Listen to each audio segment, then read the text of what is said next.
नमस्कार, मैं हूं पूजा कविया गोमा। स्वागत है आपका हमारी खास पेशकश में। आज हम बात करेंगे डेल्टा 4 के खतरे की। देश में कोरोना का कहर जारी है। तीसरी लहर की आशंका भी चिंता बढ़ा रही है। इस बीच डेल्टा 4 नामक कोरोना वेरिएंट से तीसरी का खतरा बढ़ता जा रहा है। दरअसल डेल्टा 4 वेरिएंट तेजी से बढ़ रहा है। वैज्ञानिकों की टीम ने इसे लेकर अलर्ट जारी किया है। उन्होंने केंद्र सरकार को 13 सितंबर को एक रिपोर्ट सौंपी, जिसके मुताबिक दूसरी लहर के बाद से देश में डेल्टा वेरिएंट में लगातार म्यूटेशन होते रहे हैं। रिपोर्ट के मुताबिक भारत में ही नहीं, अमेरिका, यूरोप समेत कई देशों में म्यूटेशन हो रहे हैं। इसकी वजह से वायरस में और अधिक बदलाव होने की आशंका जताई जा रही है। वैज्ञानिकों के मुताबिक भारत में अब तक 25 बार डेल्टा वेरिएंट में म्यूटेशन हुआ है और उसके अलग अलग मरीजों में पहचान भी हुई है। रिपोर्ट में बताया गया है कि अब तक 90,115 सैंपल जीनोम अनुक्रम पूरा हुआ है, जिनमें 62.9% सैंपल में वायरस के गंभीर वेरिएंट मिल रहे हैं। इनमें delta, alpha, gamma, beta, kappa इत्यादि वेरिएंट हैं, जो न सिर्फ दोबारा संक्रमण होने की आशंका को बढ़ा देते हैं, बल्कि वैक्सीन लेने के बाद भी संक्रमित कर सकते हैं। रिपोर्ट में साफ कहा गया है कि भारत में म्यू या फिर C.1.2 नामक वेरिएंट का कोई भी मामला अब तक नहीं मिला है, लेकिन डेल्टा और डेल्टा से जुड़े अन्य म्यूटेशन लगातार हो रहे हैं, जिस कारण देश में महामारी की नई चिंताजनक स्थिति सामने आ सकती है। वर्तमान में डेल्टा 4 के अधिकांश सैंपल मिल रहे हैं। सभी म्यूटेशन को डेल्टा 1 से लेकर डेल्टा 25 तक गणितीय पहचान दी गई है।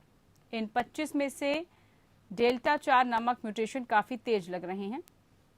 महाराष्ट्र और केरल में अभी यही म्यूटेशन फैल रहा है। आशंका है कि कोरोना की आगामी लहर में डेल्टा में हो रहे इन म्यूटेशन की बड़ी और गंभीर भूमिका हो सकती है। दिल्ली स्थित IGIB के अनुसार पिछले महीने महाराष्ट्र में 44% मरीजों में डेल्टा 4 वेरिएंट मिला था, जबकि केरल में ये संख्या 30% से भी अधिक है। वर्तमान में डेल्टा वेरिएंट को विश्व स्वास्थ्य संगठन में चिंताजनक श्रेणी में रखा हुआ है, लेकिन विशेषज्ञों का कहना है कि वायरस के नए म्यूटेशन की वजह से महामारी की नई लहर में स्थिति कुछ भी पैदा हो सकती है। बहरहाल, क्या है डेल्टा 4, कैसे होती है इसकी पहचान, क्या डेल्टा 4 में टीके रहेंगे प्रभावी, किस तरह से सावधानियां बरतने की जरूरत है और डेल्टा 4 को लेकर ICMR की क्या गाइडलाइंस है, क्या रुख है, WHO का क्या स्टैंड है, इस पर जानेंगे आज इसी को लेकर विशेषज्ञों से राय। तो डेल्टा को लेकर अब तमाम तरह के सवाल भी उठने लगे हैं कि आखिरकार क्या भारत में लोगों को और ज्यादा एहतियात बरतने की जरूरत है, सतर्क हो जाने की जरूरत है, हमें और ज्यादा अब एहतियात बरतना होगा। दरअसल नए म्यूटेशन की वजह से महामारी की जो नई लहर की स्थिति है वो कुछ भी पैदा हो सकती है। इसीलिए डेल्टा 4 ये क्या है, कैसे होता है और हमें कैसे इससे बचना है। जो नए नए वेरिएंट कोरोना के आ रहे हैं अपग्रेड होकर, उससे हम कैसे अपना बचाव करें, कैसे हम अपनी रक्षा करें, आज इसी को लेकर हम चर्चा करेंगे। खास विशेषज्ञ हमारे साथ पैनल जुड़ा हुआ है, उनसे हम चर्चा करेंगे। हमारे साथ doctor Anshuman Kumar, senior doctor, Dharamshila hospital से जुड़ चुके हैं। बहुत स्वागत है आपका डॉक्टर अंशुमन। हमारे साथ doctor Anita Ramesh, senior doctor, Apollo hospital से जुड़ चुकी हैं। बहुत स्वागत है डॉक्टर अनीता जी आपका। सबसे पहले मैं डॉक्टर अंशुमन आप ही के पास आऊंगी और पूछना चाहूंगी कि डेल्टा 4 क्या है, क्योंकि अब इसको लेकर हमें और सतर्क रहना है। अब तीसरी लहर की आशंका क्योंकि बताई जा रही है बहुत नजदीक है और नए नए वेरिएंट आ रहे हैं, तो डेल्टा 4 आखिरकार है क्या और कैसे इसकी जो पहचान है वो हम जो आम लोग हैं वो पहचान कैसे कर सकते हैं इसकी? जी, म्यूटेशन एक स्वाभाविक जो वायरस की वायरस एक तो दूसरे शरीर में जा करेगा प्रक्रिया है। का दो शब्दों का काफी इस्तेमाल हुआ था, VUI virus under investigation and VOC virus of variant of concern. Variant of concern उसको कहते थे जिसमें या तो संक्रामक क्षमता बढ़ जाए या मारक क्षमता बढ़ जाए या इम्यून इवेड मैकेनिज्म, मतलब इम्यून सिस्टम को चकमा देने की कैपेसिटी इसमें बन जाए, उसको कहते थे virus of variant of concern. Delta variant India का वेरिएंट है। पहले इससे बहुत बवाल हुआ कि इंडियन वेरिएंट नहीं बुलाएंगे, तब WHO ने डिसाइड किया alpha, beta, gamma, delta, kappa, mu इस तरह का नोमेनक्लेचर कर दो। तो इंडियन वेरिएंट को डेल्टा वेरिएंट नाम दिया गया। इसका म्यूटेशन था B617.2। उसके बाद डेल्टा प्लस आया तो उसका वर्जन 2। अभी देखा देखा गया कि 25 और नए म्यूटेशन हो चुके हैं, जो कि काफी स्वाभाविक है क्योंकि अलग अलग राज्यों में केसेस बढ़ने लगे हैं। उसमें से गणितीय तौर पे इन डेल्टा वेरिएंट के फर्दर म्यूटेशन को नंबर 1 टू नंबर 25 कहा गया। उसमें नंबर 4 को देखा गया कि इसमें संक्रामक क्षमता ज्यादा बढ़ी है। क्यों संक्रामक क्षमता बढ़ी? जो स्पाइक प्रोटीन है SARS-CoV-2 वायरस का, उसका ओवर एक्सप्रेशन हो गया है और एम टर्मिनल एक होता है वायरस में, ये ओवर एक्सप्रेस है। इन दो चीजों से देखा गया कि ये डेल्टा 4 वेरिएंट जो है, इसका संक्रामक क्षमता इसकी बढ़ रही है। अब इसमें जीनोमिक सीक्वेंस फर्दर कर रहे हैं कि क्या एंटीबॉडीज इसमें है, मतलब जो वैक्सीनेटेड लोग हैं उनमें सुरक्षा मिलेगी, इससे नहीं मिलेगी, या कम होगी तो कितनी सुरक्षा कम होगी, मारक क्षमता कैसी रहेगी, इस पे स्टडी चल रही है। लेकिन अभी तक सिर्फ ये है कि संग्राम क्षमता बढ़ी है, जीनोमिक सीक्वेंस फर्दर कर रहे हैं और प्रतिरोधक क्षमता की बात इसके बाद आई। ठीक है, बिल्कुल। ये तो रही कि क्या है आखिरकार डेल्टा और कैसे इसकी पहचान होती है। डॉक्टर अनीता, अब मैं आपसे समझना चाहूंगी, क्या डेल्टा 4 में टीके जो हैं वो प्रभावी रहेंगे, उसका इम्पैक्ट पड़ सकता है क्या? क्योंकि टीकाकरण जिस तरीके से हम सब के लिए बहुत अनिवार्य है, उसको लगाना बहुत जरूरी है, लेकिन अब लोगों के मन में ये भी शंका है कि डेल्टा 4 क्या इस टीके के लिए प्रभावी साबित होगा? ये तो जो अभी जो वैक्सीन है हमारे कोवैक्सीन, कोविशील्ड इंडिया में जो चल रहा है, yes, it is effective against the Delta 4 variant of COVID virus. इससे क्या होता है कि आपका मौत होने का चांस कम हो जाता है, hospital admission, oxygen requirement, ICU, ये सब कम हो जाता है, वो काफी कम करते हैं। अगर आप दोनों डोज से वैक्सीनेटेड हो चुके हैं तो आपके लिए खतरनाक इंफेक्शन नहीं होगा। ये एक फर्स्ट सेंटेंस। सेकेंडली, हम सबको बताना चाहते हैं कुछ भी वैक्सीन आपको 100% गारंटी नहीं देते हैं। आप कोविशील्ड बोलिए, कोवैक्सीन बोलिए, स्पुतनिक बोलिए, कई भी विदेशों में जो वैक्सीन चल रहा है सब 70, 80, 90% गारंटी देते हैं। सब में ब्रेक थ्रू इन्फेक्शन होगा, बट अगर आप वैक्सीन ले चुके हैं, ये जो ब्रेक थ्रू इन्फेक्शन है ये ज्यादा खतरनाक नहीं है, मामूली इन्फेक्शन होगा, थोड़ा बुखार, थोड़ा पेट का दर्द, उल्टी, मामूली से माइल्ड एंड मॉडरेट सिम्टम्स से आप निकल आएंगे जल्दी से, कोई प्रॉब्लम नहीं होगा। तो वही वैक्सीन का फायदा है। वैक्सीन लेने के बाद आपका इन्फेक्शन कम है, माइल्ड है, मॉडरेट है, ज्यादा इन्फेक्शन नहीं होता है, ICU नहीं है, एडमिशन, मौत भी नहीं होता है, आपको प्रोटेक्ट करता है सीवियर इन्फेक्शन के लिए। तो डेल्टा 4 में भी यस थोड़ा शरीर में दिखाई दिया है, एंटीबॉडीज हमारे शरीर में थोड़ा कम हो रहा है, बिकॉज ये वायरस बहुत वेरुलेंट है, अपना जेनेटिक मटेरियल बदल रहा है जल्दी से। बट सेइंग दैट हमारे पास एक ही हथियार है वैक्सीन, जरूर लगवा लीजिए दोनों डोज अपना टाइम पर, because it gives you protection against the delta plus. बिल्कुल, बहुत ज़रूरी है कि हम अपने आप को वैक्सीनेट करें, और जब तक हम सावधानी नहीं रखेंगे तब तक हमें कोई भी वेरिएंट अपनी चपेट में ले सकता है। डॉक्टर अंशुमन, डेल्टा 4 में ये तो हमने बात की कि टीका कितना प्रभावी है, लेकिन किस तरह की और हमें सावधानियां बरतने की ज़रूरत है? क्या कुछ हम गाइडलाइंस फॉलो करें? क्योंकि कोरोना को लेकर तो सभी लोग एहतियात बरत रहे हैं, क्या हमें इससे ज़्यादा और सावधान रहने की ज़रूरत है? अभी तक SARS-CoV-2 मतलब कोरोना वायरस के जितने वेरिएंट आए हैं, तकरीबन 3 हुए हैं, उनमें वही है जी, अवॉइड करना, मतलब इसको डिस्टेंसिंग आप कह सकते हैं, फिजिकल डिस्टेंसिंग, मास्क और सैनिटेशन, कारगर यही 3 हुए हैं। उसके बाद इस सोशल वैक्सीन को नाम दे सकते हैं। इसके बाद आया बायोलॉजिकल वैक्सीन जो अभी चल रहा है वैक्सीन के फॉर्म में। इसमें डेल्टा 4 में खास बात जो आई है ब्रेक थ्रू इन्फेक्शन की पॉसिबिलिटी, मतलब जो वैक्सीनेटेड हैं उनमें भी संक्रमण देखा जा रहा है। तो एहतियात ये बरतना है, जो लोग ये सोच रहे होंगे कि मुझे वैक्सीन लगता है, मैं पूरी तरह से भीड़ भाड़ वाले इलाके में जा सकता हूँ, बिना मास्क कर सकता हूँ, उनके लिए एक्स्ट्रा सावधानी ये बरतनी, तो मास्क लगाएं, भीड़ भाड़ वाले इलाकों को अवॉइड करें। डेल्टा 4 में संक्रामक क्षमता ज्यादा है और ये ब्रेक थ्रू इन्फेक्शन भी करा रहा है। बेशक बहुत अति गंभीर रूप नहीं ले रहा है वैक्सीनेटेड लोगों में, लेकिन संक्रमण करा रहा है, तो उनको एहतियात रखना है क्योंकि ब्रेक थ्रू इन्फेक्शन है। अब फर्दर इन जीनोमिक स्टडी के बाद पता चलेगा कि अगर 2 महीने 3 महीने बाद एंटीबॉडी डाउन हो रहा है तो क्या फुल फ्लेजेड डिजीज या बीमारी जिसको कोविड कहते हैं वो करा सकता है।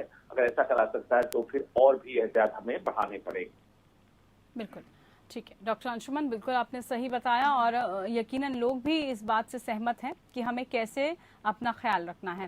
डॉक्टर अनीता, डेल्टा 4 को लेकर अगर हम बात करें ICMR की, तो उनका क्या रुख है? WHO इसको क्या स्टैंड ले रही है? मतलब कैसे अब हम इनको समझें, क्योंकि इसको भी समझना बहुत जरूरी है। जो WHO की गाइडलाइंस आती हैं समय समय पर, उन सबको गाइडलाइंस को फॉलो करते हुए नए रूल रेगुलेशन, नई जो गाइडलाइंस है वो भी लोगों के लिए आ जाती हैं। तो क्या रुख है इन सब का, क्या स्टैंड है?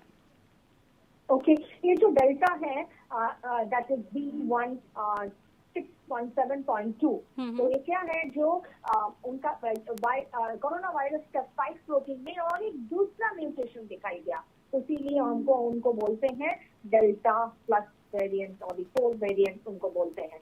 तो इसीलिए WHO का ICMR का गाइडलाइंस में दिखाई दिया है हाईली इन्फेक्शन, क्योंकि कई जगह में 2 से 8 गुना तक इन्फेक्शन हो सकता है। इस R फैक्टर बहुत ही ज्यादा है, स्प्रेड फास्ट, तेजी से एक आदमी से एक आदमी के अंदर स्प्रेड होता है। कुछ भी एज, कोई भी बच्चा बताइए, हम एल्डर्स को बताइए, मिडिल एज को, सब में स्प्रेड होता है, जल्दी से स्प्रेड होता है।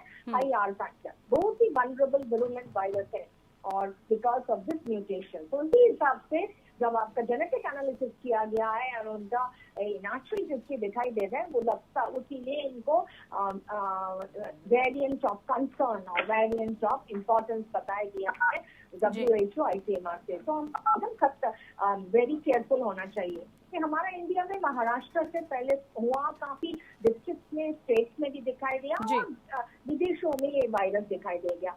स्टडीज चल रहा है इसके ऊपर, तो उसके लिए बोल रहे हैं ये स्प्रेड नहीं होना चाहिए, क्योंकि अगर सबको डेल्टा प्लस और 4 प्लस आ जाएंगे तो हम लोग थर्ड वेव में तुरंत चले जाएंगे। बिल्कुल, और उसी से हमें आपने जो बताया हमारे लिए बहुत इम्पोर्टेंट है, सोशल डिस्टेंसिंग, क्राउडिंग नहीं करना है। अभी हमारे पास फेस्टिवल्स का सीजन आ रहा है, इसी को लेकर बिल्कुल डॉक्टर अनीता, इसको लेकर हम आगे और विस्तार से चर्चा करेंगे कि जो फेस्टिवल सीजन आने वाला है उस पर हमें कितना ध्यान देने की जरूरत है, क्या कुछ रोक लगाने की जरूरत है, कुछ और गाइडलाइंस फॉलो करने की जरूरत। डॉक्टर अंशुमन, जो रिपोर्ट आई है उसके मुताबिक जो म्यूटेशन है, वेरिएंट में लगातार म्यूटेशन हो रहा है और भारत में ही नहीं बल्कि हम ये देख रहे हैं कि चाहे बड़े देश, अमेरिका, यूरोप समेत कई ऐसे देश हैं जहां पर म्यूटेशन हो रहा है।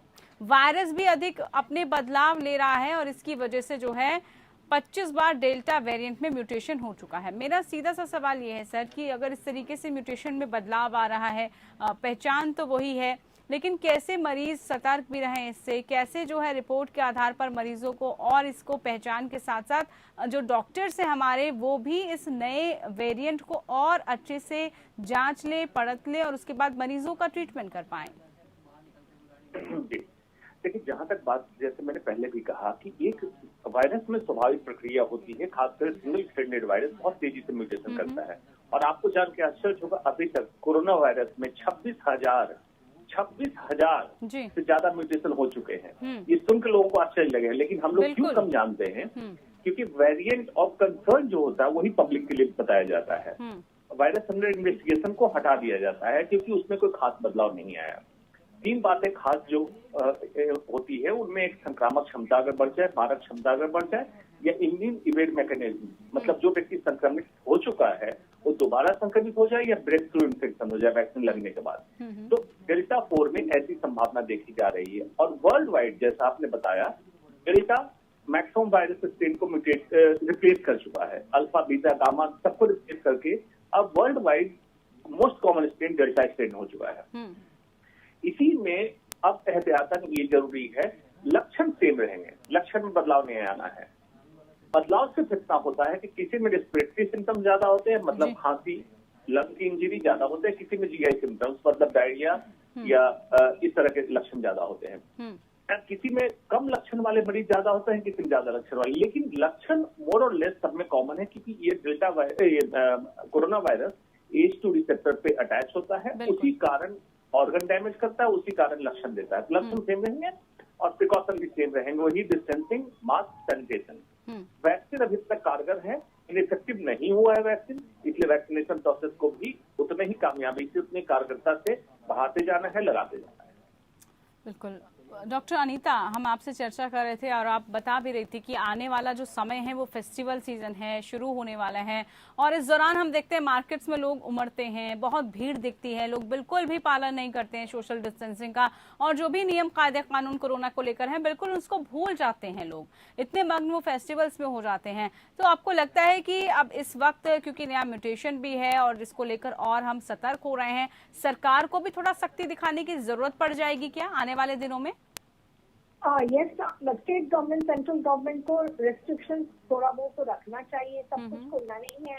पर्टिकुलरली इलेक्शन मीटिंग्स जैसे मैरिज, हमारा फेस्टिवल का सीजन लिमिट करना है, restriction in place, full unlockdown नहीं करना है, नहीं तो आप कंट्रोल नहीं कर पाएंगे। अभी शॉप पर शॉपिंग में जा रहा है और दुर्गा पूजा आ रहा है, दिवाली आ रहा है, छठ आ रहा है, मुस्लिम फेस्टिवल्स आ रहे हैं, क्रिश्चियन फेस्टिवल्स आ रहे हैं, सब मनाएंगे, बट रेस्ट्रिक्शन लेना चाहिए। तो गवर्नमेंट का फर्स्ट एंड वेरी इंपॉर्टेंट हमको रेस्ट्रिक्शन प्लेस में चाहिए, जैसे महाराष्ट्र किया गणेश चतुर्थी में, ओके, पंडाल के बारे में, विजिटर्स के बारे में वैसे ही करना है सब जगह में। नेक्स्ट इज अगेन इलेक्शन, अब कंट्रोल करना है, इससे ज्यादा आदमी नहीं आना है वहीं पे, विदाउट मास्क एंटर नहीं करना है।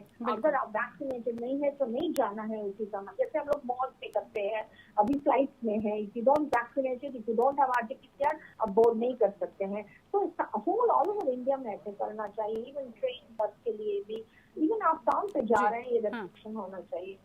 और उसके साथ साथ जो हम लोग हेल्थ केयर वर्कर्स और उसके साथ साथ जो हाई रिस्क आदमी है, थर्ड डोज के बारे में बातचीत चल रहा है। I think government has already given some approval DCGI के आप थर्ड डोज ले सकते हैं, जैसे Pfizer, Moderna, Johnson and Johnson अगर आए। उसी के साथ साथ जो हाई रिस्क इंडिविजुअल है, जैसे हमारा किडनी कैंसर पेशेंट, उसके साथ साथ heart patient, kidney transplant patient, और जिसका ब्लड प्रेशर ज्यादा है, शुगर अनकंट्रोल है, इम्यूनो कॉम्प्रोमाइज, उनको थर्ड डोज के लिए बातचीत चल रहा है। बहुत ही जरूरी है क्योंकि स्टडीज में दिखाई दिया गया है एंटीबॉडी टाइटर धीरे धीरे कम हो जाता है 6 मंथ के ऊपर, 6, 7, 8 महीना में थोड़ा कम री इन्फेक्शन का चांसेस ज्यादा है। तो ये एक तरीका है। उसके साथ साथ काफी अवेयरनेस भी चलना चाहिए। ऑल ओवर इंडिया अभी सबका वैक्सीनेशन नहीं हुआ, तो हम लोग आई थिंक 70-80 करोड़ के ऊपर कर चुके हैं, बट किसी आदमी को 1 डोज, किसी को डोज नहीं लगा। तो अवेयरनेस, ओरिएंटेशन, उन आदमी को आगे आना चाहिए, बोलना चाहिए कि भैया आप आकर के अपना वैक्सीन ले लीजिए सही टाइम पर। तो वैक्सीनेट द होल कंट्री। बच्चों के लिए हम लोग स्कूल खोल दे चुके हैं, तो इसीलिए बच्चों को वैक्सीन को जल्दी से you have to bring it to the market. I think approval studies चल रहा है इंडिया में, जाइडस कोवैक्सीन, SARS-CoV का वैक्सीन ऑलरेडी इनिशियल स्टडी शुरू हो गया अगस्त से, सितंबर से एंड में it is suppose to come to the market. अगर आ जाएगा, पर्टिकुलरली दोज चिल्ड्रन जो स्कूल जा रहे हैं 9, 10, 11, 12, ओके, बोर्ड एग्जाम है, वो बहुत ही रिस्क में है, बाहर जा रहे हैं, वो इन्फेक्शन हो जाएंगे, उनको जल्दी से वैक्सीनेट करना है। उसके साथ साथ हाई रिस्क चिल्ड्रन, जैसे बच्चों का इलाज चल रहा है किसी बीमारी के लिए, उनको भी वैक्सीनेशन का जरूरी है, because otherwise they will be focus for the vaccine. इसके साथ साथ हमारा होल कंट्री में अवेयरनेस चाहिए, एयरपोर्ट में रेस्ट्रिक्शन चाहिए, कौन आ रहे हैं, RT-PCR का बहुत ही जरूरी है।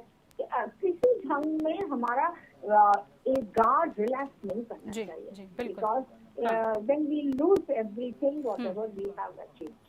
बिल्कुल, बहुत अहम डॉक्टर अनीता आपने बातें रखी और विस्तार से लोगों को बताया कि कैसे सावधानियां बरतनी है, कैसे हमें अलर्ट होना है। बहुत शुक्रिया डॉक्टर अंशुमन आपका, डॉक्टर अनीता जी आपका। आप दोनों खास मेहमान हमारे साथ जुड़े और चर्चा आप दोनों ने की और बताया कि कैसे हम अब जो नया वेरिएंट है, नया डेल्टा है, उससे सावधानी बरत सकते हैं। तो आप भी सुरक्षित रहिए, अपने और अपने परिवार का ख्याल रखिए। फिलहाल के लिए खास पेशकश में इतना ही। नमस्कार।